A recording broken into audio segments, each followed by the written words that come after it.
A man said to the universe, "Sir, I exist." However, replied the universe, "The fact has not created in me a sense of obligation." Stephen Crane. Sweat covered Brian's body, trickling into the tight loincloth that was the only garment he wore. The light fencing foil in his hand felt as heavy as a bar of lead to his exhausted muscles, worn out by a month of continual exercise. These things were of no importance. The cut on his chest, still dripping blood, the ache of his overstrained eyes, even the soaring arena around him with the thousands of spectators, were trivialities not worth thinking about. There was only one thing in his universe, the button-tipped length of shining steel that hovered before him, engaging his own weapon. He felt the quiver and scrape of its life, knew when it moved and moved himself to counteract it. And when he attacked, it was always there to beat him aside. A sudden motion. He reacted, but his blade just met air. His instant of panic was followed by a small sharp blow high on his chest. Touch. A world-shaking voice bellowed the word to a million waiting loudspeakers, and the applause of the audience echoed back in a wave of sound. 1 minute, a voice said, and the time buzzer sounded. Brian had carefully conditioned the reflex in himself. A minute is not a very large measure of time, and his body needed every fraction of it. The buzzers were triggered his muscles into complete relaxation.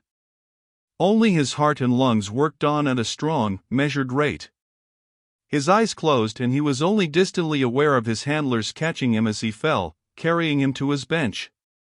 While they massaged his limp body and cleansed the wound, all of his attention was turned inward. He was in reverie, sliding along the borders of consciousness. The nagging memory of the previous night loomed up then, and he turned it over and over in his mind, examining it from all sides. It was the very unexpectedness of the event that had been so unusual. The contestants in the 20s needed undisturbed rest, therefore nights in the dormitories were as quiet as death. During the first few days, of course, the rule wasn't observed too closely. The men themselves were too keyed up and excited to rest easily. But as soon as the scores began to mount and eliminations cut into their ranks, there was complete silence after dark. Particularly so on this last night, when only 2 of the little cubicles were occupied, the thousands of others standing with dark, empty doors. Angry words had dragged Brian from a deep and exhausted sleep. The words were whispered but clear, 2 voices, just outside the thin metal of his door. Someone spoke his name. Brian Brand. Of course not. Whoever said you could was making a big mistake, and there is going to be trouble. Don't talk like an idiot. The other voice snapped with a harsh urgency, clearly used to command. I'm here because the matter is of utmost importance, and Brand is the one I must see. Now stand aside. The 20s. I don't give a damn about your games, party cheers and physical exercises. This is important, or I wouldn't be here. The other didn't speak. He was surely one of the officials, and Brian could sense his outraged anger. He must have drawn his gun, because the intruder said quickly, "Put that away. You're being a fool."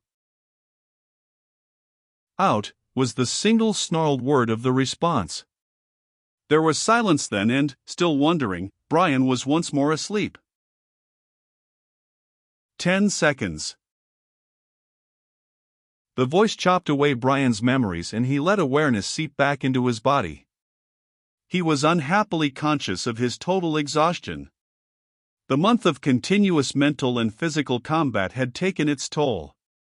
It would be hard to stay on his feet, much less summon the strength and skill to fight and win at touch.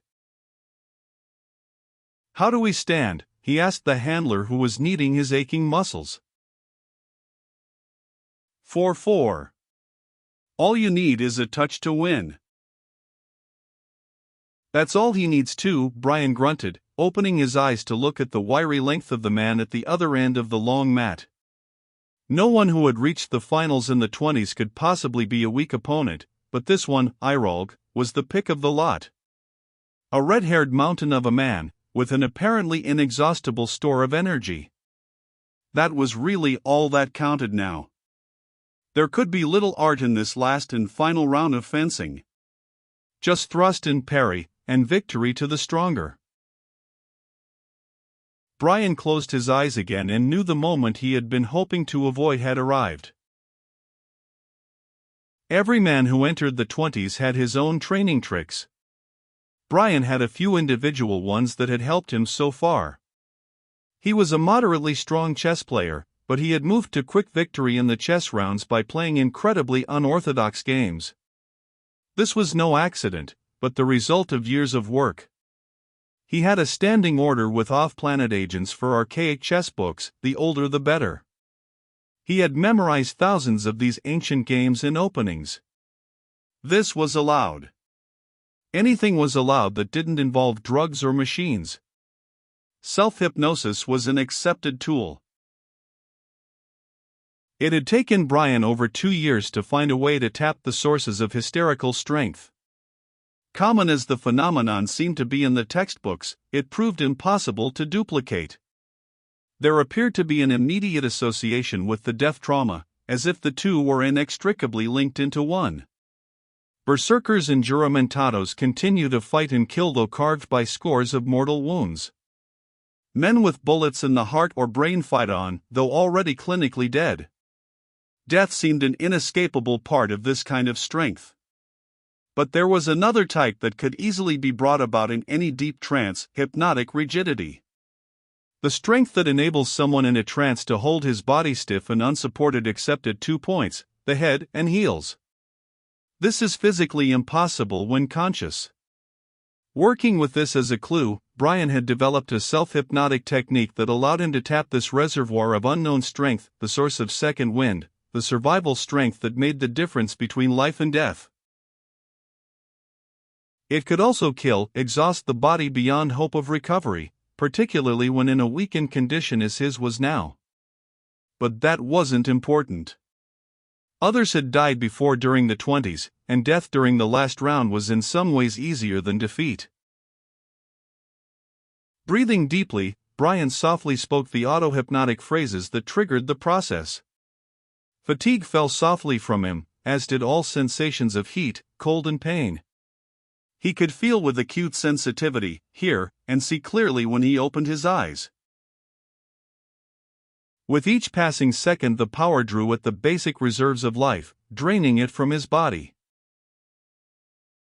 When the buzzer sounded he pulled his foil from his second startled grasp, and ran forward. Irolg had barely time to grab up his own weapon and parry Brian's first thrust. The force of his rush was so great that the guards on their weapons locked, and their bodies crashed together. Irolg looked amazed at the sudden fury of the attack, then smiled. He thought it was a last burst of energy. He knew how close they both were to exhaustion. This must be the end for Brian. They disengaged and Irolg put up a solid defense. He didn't attempt to attack, just let Brian wear himself out against the firm shield of his defense. Brian saw something close to panic on his opponent's face when the man finally recognized his error. Brian wasn't tiring. If anything, he was pressing the attack. A wave of despair rolled out from Irolg. Brian sensed it and knew the 5th point was his. Thrust, thrust, and each time the parrying soared a little slower to return.